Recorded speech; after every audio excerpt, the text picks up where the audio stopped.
This is my review of the 66mm Hotspot from Seismic.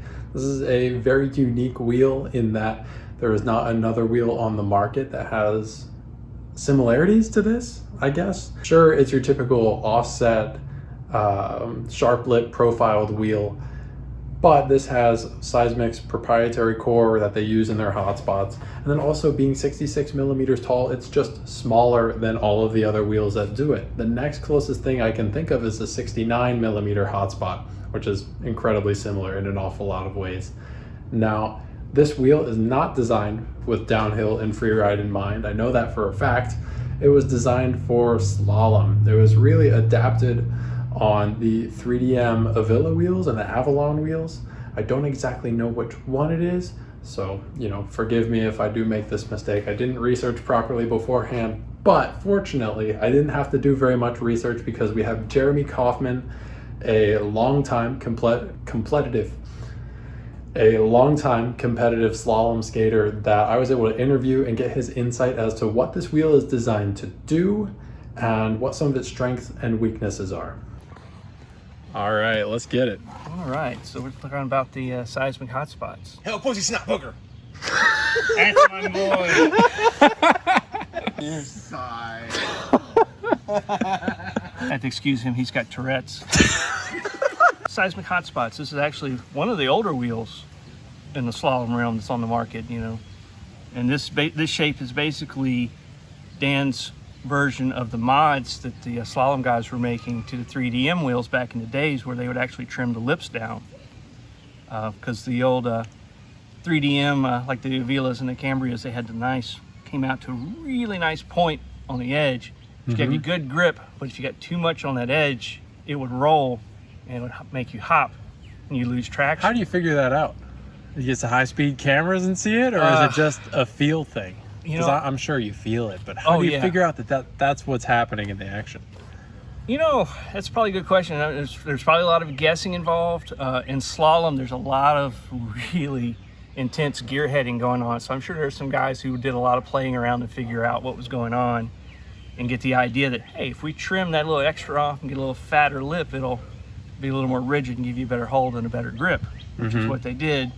And Dan went with that. Probably more predictable as well. Exactly. You discussed the importance of that earlier. Oh yeah, you want to know what your gear is going to do when you're going into a particular situation. I mean, it's the same with downhill. Like, you want to know how something's going to drift before you have to drift. Exactly. And that's the same thing with one of these wheels. It's like you want to know how it's going to grip before you need it to grip.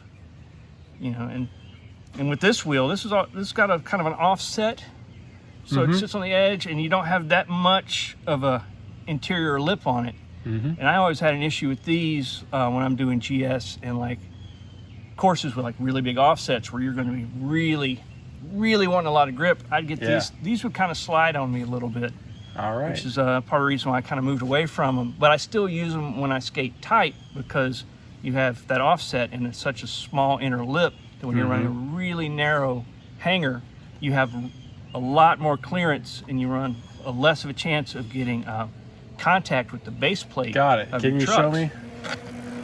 Like on these radicals, it's like a really low profile, and when that wheel torques in, it can actually make contact. Yeah, I see that. Right there. And it's the same thing as a wheel bind, on your board. That wheel will come to a sudden stop, and you won't. So, you get a wheel. These are space age, yeah, like this. Not a lot of people watching this video, pray. Yeah. You've got a little more of an interior lip on this, which gives you a little bit better grip, but at the same time, it reaches in towards that base plate more, so you can't turn quite as deep without risking the dreaded base plate bite. Yeah. And I've eaten it a couple of times at races just because of that, particularly coming off the ramp. So fortunately, we don't have to worry about that as much with this. No, not as much with this. But then again, like I said, you do run the risk of sliding around cones, having a little drift. Sometimes that's good. It kind of helps you control your speed. But if you're not expecting it, it'll wake you up real quick. That's damn straight. And I've had it once or twice where my rear end just completely slide out from underneath me. Dumps you right there. I probably was a little too far on my front than I should have been, but yeah, I felt that a bit earlier today myself, just Yeah. getting a little too greedy on some of these cones. That's it. That's with slalom. You really want to try to keep that balance even. You get a little too much one way or the other, and it can cause some issues. But And so those being 66 millimeters tall, what's the use case? Like, where would you use it? Where would you not use it? this is a wheel. I would probably run this on a course, on a tight course, particularly if it's really tight, or something that was really fast that I was having a hard time staying in the course because of the speed that I would get. A smaller wheel will help you kind of maintain control, because you'll get faster acceleration, but you get a lower top speed. So that way you don't necessarily go flying out. I've been in some races where I'm just hanging on by my toenails, trying to stay in the course, and I've downsized to another wheel, and it gave me all the control I needed. I was running at the Sizzler in Houston, Texas, which is a very steep hill, with a nasty tailwind. So it's just pushing you down the hill, and no one can make the course because you would just get going so fast. And I actually had some 63 millimeter wheels, and I put those on, and that put me at the speed that I could maintain the course, so I could finish and get a time, where everyone's blowing out and disqualifying. You know, and in slalom, the whole point is you want to get a time. You can't advance if you don't have a time. Got it. You know, but, you know, and with the different sizes. Yeah, they do make a few sizes of those, from the 66. Actually, they even have a 63, if I'm not mistaken. They have a 63, they have a 66, a 69, and I think they made 76. I don't know if they still make it anymore. That one might be really downhill focused. Yeah, it's down. Well, actually, it's more GS focused, but I know a lot of downhill guys were using them. Yeah, my narrow mindset of like what products are for. GS is just downhill with obstacles. Downhill plus. Exactly. So it's the same deal. Although I never liked the Hotspots for GS, again, because of the unpredictability if I want to slide around the cone, because you get those wide offsets. Right. You know, and I ran a different wheel for that had a little bit better grip. But cool. So those come in a few hardnesses, a few duros. What would you probably lean towards? I tend to run towards like the around the 81, 84. You know, I guess I'm weighing in about 200 pounds now, so that's a good grip for me without being too soft. Sometimes I run a split duro, like we do in slalom, where you'll have a softer wheel in back, so you can maintain your grip, and you run a harder wheel in front, which actually helps you initiate your turns faster. And that really helps. And with the soft wheel, with the more grip in the back, it gives you more power in your pump, so you can go more speed. Oh, I bet. Yeah. But you know, well, with the different duros, depending on the kind of course you're running, if the road's a little rougher, you might want a little softer wheel. If it's a little smoother, you can go a little harder. But if it's a hotter day, you're going to want to go a little harder, because the urethane's going to get softer with the heat of the road and start getting a little mushy and a little slidey on you. Same thing, it's like in colder weather, you're going to go a softer duro because it's going to get harder on you. Oh, cool.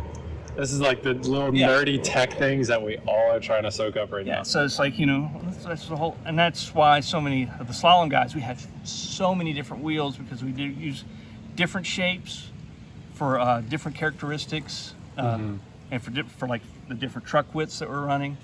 We run different duros for the track conditions, whether it's rough or smooth, hot or cold. We run the different sizes, so we can control our speed. You know, with the taller wheel, you know, you get a slower acceleration, but get you a higher top speed. So like when you're running a GS or really long course, those big wheels get you up to a higher speed. But if you're running a shorter course, you run a smaller wheel, because you accelerate up to top speed faster, because the faster you can get up to top speed, the longer you can run at high speed, and you can usually get a better finish that way. Cool. And then one last question for you. All right. This is the DEFCON urethane from Seismic. Do you have any experience on that? I have, and I have actually enjoyed that urethane. It was an improvement over the last couple of batches, which I've run at least 3 different urethane batches from them, and you know, and each one gets better. And it's got a good grip. Like I said, if you could just work on this, maybe update the shape just a little bit, give me a little more inner lip, I'd be happy. But the urethane is nice. Holds up well? Holds up well. I've got some from at least 2 urethane formulas back that are still in pretty decent shape, and they got ridden pretty hard. Very cool. And I've got a nice set of, what was the name of the urethane before this one? They have Black Ops? Yeah, actually, I think it was a Black Ops one that I'm running, and I've got it on a cruiser. Yeah. That I run all the time, and I've run those set of wheels for probably 10 years now. Sweet. You know, don't do much sliding on them, so that makes them last a little longer, but yeah. Yeah, sage advice, man. This is so cool. I appreciate it so much. Problem. Thank you. This is information literally I would never have been able to come up with on my own, so it's invaluable to have a resource like you. That's no problem. That's what I'm here for. Yeah, I've done my time, so. Such a cool day. He's been giving me such awesome tips today on how to improve my slalom technique. I've only been out a few times, but man, the progress I made today was so cool. You made a lot of progress today, and your form improved over the course of the days. You got more comfortable and got more used to what you were doing. And that's what it all is. And when we got you on a setup that seemed to fit you a little bit better. That's right. To suit you, and that's the big part, is just spending the time to figure out what works for you, what doesn't work for you, or how to make something work for you. Right. I can't wait till I get to go down the rabbit hole of putting together my own board. One of these days. Yeah. One of these days, but your bank account won't enjoy it, but no, it won't. It absolutely won't, especially if I keep buying downhill gear all the time. Well, you know, you're doing sliding too. You're going through wheels pretty regularly too, so you might not notice too big of a hit. You make a good point. All right. Thank you so much. No dude. problem. I appreciate it. Interviewing Jeremy was such a treat, but frankly, what the greater experience was watching the guy skate. He is so powerful. The way he rides, the way he moves, moving around cones. I really wish I spent more time filming him that day just to capture, I don't know, until you've seen really good slalom skating in person, you have no idea what you're missing out on. There is so much power, so much strength, so much control in those riders who have been doing it for decades that I can only hope to emulate one day in my downhill skating. You know, like I would love to look strong and confident and precise in my downhill skating, and watching these slalom riders go, particularly Jeremy, like he was by far the most outstanding rider of that session. Yeah, what a cool treat. Now, as for downhill and freeride, this wheel, the way I've been describing it to anyone who asks is that it is aggressive like a chihuahua. You know, it has a lot of energy, a lot of bark up front. It's very quick and agile. It's very reactive, but it just doesn't have the cornering and braking force of a typical race wheel. You know, that really intense feeling. You know, it takes a lot of strength to control a race wheel. It's something you work up to, and the more you ride race wheels, the better you get at controlling them, because you are developing muscle to do that type of riding. This doesn't require as much strength, but I would argue that it does require the same amount of control. You know, it really rewards good, clean inputs, and it really rewards being very delicate in a corner. You know, you can still whip around corners on this, don't get me wrong.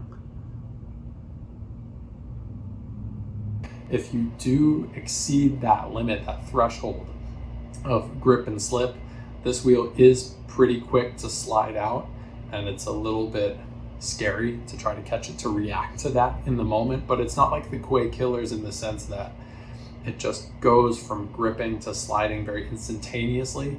You can still very much approach that limit so long as you know what you're looking for. The first time I exceeded the limit of this wheel, it gave me a good jump, it gave me a scare, a little surprise, but I was able to catch it and keep rolling. And then every subsequent run after that, I was able to corner on the limit of that wheel. And if I had a little bit too much speed, I could just lean a little bit more and decelerate to a speed where I was much more comfortable exiting the corner at to prepare me for the next turn. This wheel handled chunder a little bit better than I thought it would. It has such a large core on this side, but a typical sized core on this side. Something energy savings or whatever. Either way, this part of the core is actually I'm not going to be able to show this on camera, but this part of the core is actually much more flexible than you would imagine. I thought all cores were perfectly rigid, perfectly stiff, and I think that was just a false assumption, because this does have a springy nature to it. Overall, I think this wheel would be a little bit more suited to a harder duro, probably the 81. I think the 83A, the mint, would be a little icy. And I think that the 81A would be a really good match for the contact patch of this wheel. You know, as you reduce the contact patch of any wheel, it becomes easier and easier to engage the full contact patch, easier to like squish it into the ground. And it may have exceeded this for a rider of my weight. I'm 175 pounds, and I think the 79A is just a little bit too soft for this shape wheel to respond appropriately for me. And we're talking tiny thing. This is almost not an issue. It's just that I feel like the wheel would benefit from being a little bit harder, because this wheel just wants to grab in the kind of stonier surfaces. So if you do have spots that you're used to being pretty slidey, think that these might grip those better than you're anticipating. These seem incredibly durable. You know, they have a small contact patch, so I was a little bit worried that they would not have the same durability as the other larger Seismic Defcon wheels. But even in my best attempts to get these to Thane, I was unable. And, you know, that's a good thing for some, bad thing for others. But if you're buying a wheel, sometimes you want it to last, especially if it's a wheel kind of with this quality. It's not a wheel I would throw on my board and say, yeah, I want to dump lines, I want to shred them right away. This seems like a wheel I would use incredibly situationally, and as a result, I would want to preserve it for those situations. And fortunately, the lips hold up better than I was expecting. You can see how sharp that top lip is, and this lip back here is pretty square and does not have a lot of urethane beneath it to compress and flex out of the way of obstacles. So I anticipated when I slid these on very rough roads that the lips would chip off and, you know, degrade really quickly. With a large soft race wheel, usually lips will, you know, kind of round off. And I didn't get that at all. Like, this contact patch is still incredibly square, to my surprise, and the lips are in good condition. I really didn't get any chunks with any of them. So if you are, you know, hoping that your wheel is going to maintain its shape, maintain its performance characteristics, that's not going to, you know, mellow off after 3 sessions, and it's never going to really feel the same. You know, it's going to be a little mushy in the corners and in the slides. I think that you will be glad to know that this is going to maintain its aggressive kind of, you know, snappy style of riding. I would recommend these wheels to the downhiller who is looking to expand their skills into fast technical downhill. Hills with lots of corners, the type of riding where gripping corners is the goal and very accurately, precisely sliding is the goal. Now, these are not going to be seen at a race. These are not going to be competitive at a race. They're not fast enough. They don't corner well enough, but they are going to kind of benefit. They're going to work well for the experience of learning those techniques. They're not going to demand too much from you in terms of just sheer strength and endurance of being able to slide and grip on such an intense wheel. These are a little bit more relaxed than that, but they still beg the same precision of inputs. They still reward the same very thoughtful lines and the very thoughtful, I say that word again, inputs, just like what your feet are doing to the board. You know, how you're manipulating it, entering a corner, in the corner, exiting it, during slides, when you initiate and when you hook up. This wheel is pretty good for learning all that stuff, but without the insane braking force of a big wheel. So maybe this is suited for smaller hills, but technical riding. It's suited for bike paths. If you want to spice up your bike path, say you've got downhill wheels that you can just grip the entire bike path on, you know, all the corners, things like that. These take away some of that braking, they take away some of that grip.